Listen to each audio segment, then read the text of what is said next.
Oi, tudo bem? Eu sou do G3 e hoje vim falar um pouquinho sobre o contexto histórico do modernismo brasileiro. O modernismo é um movimento cultural, artístico e literário que teve como marco inicial no Brasil a Semana da Arte Moderna, que aconteceu em 1922. Alguns artistas como Anita Malfatti, Di Cavalcanti, Tarsila do Amaral e Cândido Portinari marcaram essa época. Tarsila do Amaral e Cândido Portinari fizeram quadros em homenagem aos operários, os quais foram muito importantes nessa época e é sobre isso que a gente veio falar. O modernismo nasceu num contexto de um momento de insatisfação política no Brasil, o início da República Velha, a qual fazia exclusão de vários grupos da participação política, e também havia a política do café com leite. A política oligárquica do café com leite limitava a presidência a um mineiro ou paulista, por conta de Minas Gerais e São Paulo serem os dois maiores produtores da época. Essa política ficou conhecida como política do café com leite por conta que as produções de Minas Gerais e São Paulo eram café e leite. Essa política se iniciou em 1898 durante o governo do paulista Manuel Ferraz de Campos Sales e se encerrou em 1930 com a chegada de Getúlio Vargas ao poder. No início da República Velha, divergências e disputas entre grupos políticos geraram a revolta armada.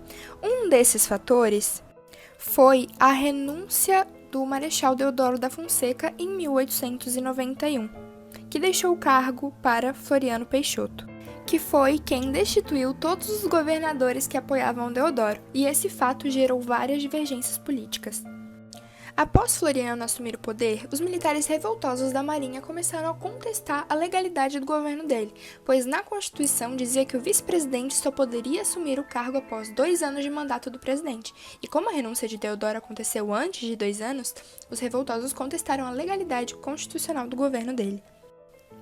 Esses fatores geraram uma revolta, a Revolta Armada, onde os oficiais da Marinha, os jovens integrantes da Marinha e pessoas que estavam insatisfeitas com o fim da monarquia se uniram com o objetivo de convocar novas eleições para que elas pudessem escolher os novos governadores e também queriam a manutenção dos militares do poder, porque eram contrárias às mudanças políticas patrocinadas por Floriano Peixoto. Então, em 13 de setembro de 1893, navios de guerra da Marinha, com os militares integrantes da revolta, bombardearam a cidade do Rio de Janeiro, que era a capital do Brasil na época. O governo de Floriano não cedeu e ele organizou o exército e resistiu à revolta. Após muitos conflitos armados, o governo debelou a rebelião em março de 1894.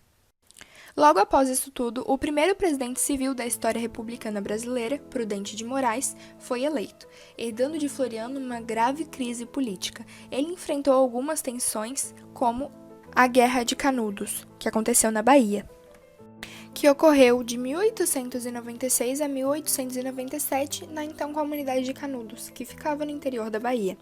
Ela ocorreu por uma série de fatores, como a grave crise econômica